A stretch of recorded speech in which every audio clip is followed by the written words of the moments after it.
శంకర్ నాయక్ మాది విల్లేకొండ తాండా.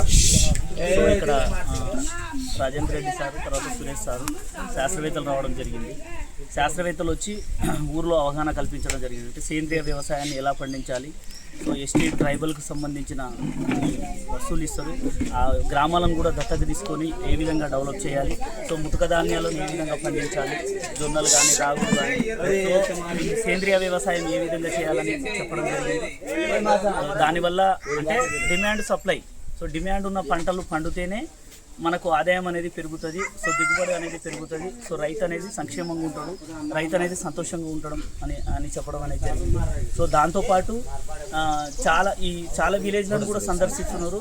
సో ఇట్లా సందర్శించడం వల్ల అవేర్నెస్ రైతుల్లో కలిగి కొంచెం పెట్టుబడి తగ్గించుకొని కొంచెం దిగుబడి అనేది పెరిగితే ఆదాయం అనేది పెరుగుతుంది, సో రైతు అనేది సంతోషంగా ఉంటుందని నా యొక్క ఉద్దేశం. సో నేను కూడా చెప్పడం జరిగింది.